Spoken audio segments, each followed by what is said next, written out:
because those kids could have used a high school diploma. Those kids can use a high school diploma. Those kids could have, someone could have figured it out. I didn't know enough. And in all of our schools, there are kids. How many people think that every kid in your school maximizes their potential in your care? Everyone. We need to stay humble about that. And we need to question anybody who isn't. And I think part of that humility comes from, or part of that lack of humility perhaps, comes from the fact that we are not a particularly historical profession. We are very good at knowing our stuff. We are very, very good at knowing our content.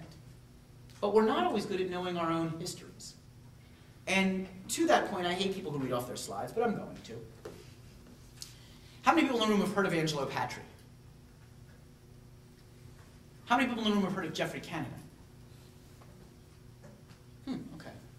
So this is Angelo Patry's words. What the school system needs is to understand that its strength lies not in the strength of the central organization, but in the strength of the individual school. Not in making one school like another, but in making each school a distinct unit. The need of the system is the preservation of its units, so that each school can keep itself alive, wide awake, responsive to its people, easily adaptable, the best of its kind. Again, on some level, he sounds like an independent school person, because independent schools really do get this idea. But Angelo Patry was a teacher, principal, and then district-level administrator in the South Bronx of New York City. And he wrote those words in 1917.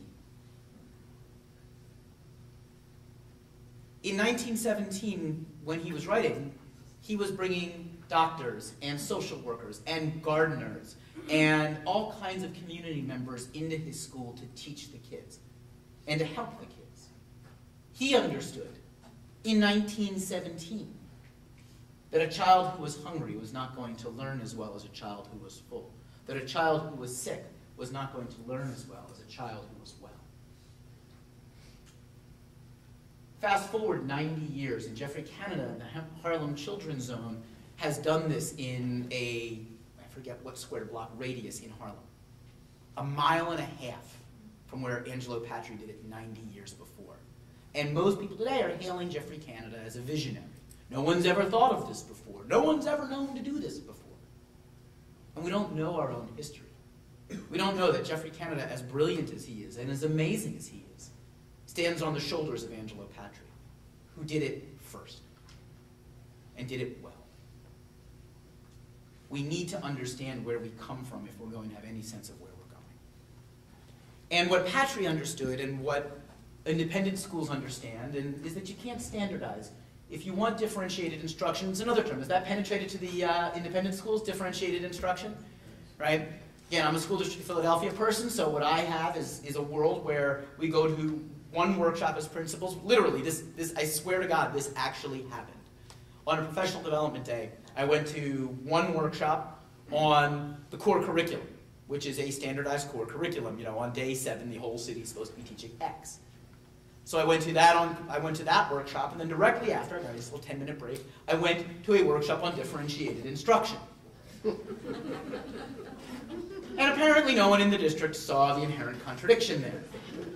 It's like we all have to get together and like on 3, differentiate, go! I don't know how you do that. And of course at SLA we don't.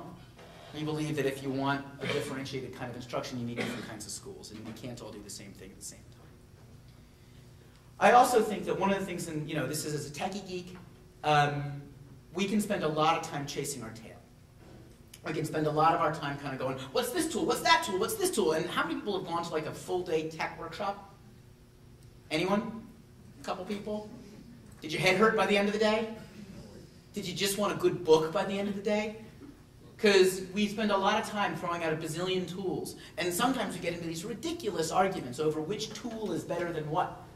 And, like one of the dumbest arguments we've ever had at SLA, I swear to God, was whether or not we wanted to use PBWiki or Wikispaces. Who cares? Let's pick one and move forward. The best tools are the ones we use together. The best tools are the ones we all agree on. Sometimes the best tool is still just a really good book, by the way. But we do need to look at these new tools, and we've got to ask ourselves what's good as opposed to what's new. I think the other thing we have to understand is that we learn best when it matters to us. We learn best in those moments where we're learning the things we want to learn. How many people in the room, show of hands, felt like they've been learning something, had a moment where they were really learning deeply in the last year of your life? How many of you had something happen when you were learning deeply to break you out of that reverie, and you either looked at your watch, or if you're like me, you looked at your cell phone and realized more time had passed than you thought happened? Show of hands. None of you are in that moment right now. That's okay. But here's my next question here. How many of you think that the structure of your schools are set up to allow kids to have those moments? Show of hands. 10, yeah, that's 10, maybe, sort of. After school. We're good in the after school. But hands went down. So we know that when we are learning things that matter to us, that time goes by in the blink. We know that shifting gears a gazillion times a day is really, really hard. And yet, we set up our classes not to enable powerful, deep learning, but to combat boredom. Right? I mean, that fast 50-minute class period, go, go, go, go, go, is a great way to make sure that the teacher who's a little bit on the boring side doesn't kill the kids. But it's not a great way for the great teachers to inspire the kids. One more system or structure that we have set up to make sure that we're kind of preventing bad, but limiting great. Now, I taught, and again, full disclosure, I taught on the 90-minute block. And I taught my first year teaching on the 90-minute block when I didn't know, hey, turns out this is my elbow and this is, you know. I will say this about the 90-minute block. When you bomb long, and you bomb hard. So I get it. But let's just keep in mind that we don't necessarily enable that to happen. And again, this whole idea of, you know, John Cleese. How awesome is it that John Cleese, you know, gives us a great idea for education, right? If you want creative workers, give them enough time to play. This is a photo of the MIT Media Lab. How many people have ever heard of the MIT Media Lab? Yeah, it's where people go to change the world. If I was a lot smarter than I am, that's where I would want to live my life, is in the Media Lab. Now, the cool thing about that is if you look, can anybody read what that says? Lifelong kindergarten. And they're not talking about what my son had last year. The smartest people in the world. I mean, I got to spend a week up there. By the end, I talk about head hurting. The smartest people in the world, and that's the way they roll. Lifelong kindergarten. These people have every right to be cynical. They're smarter than us.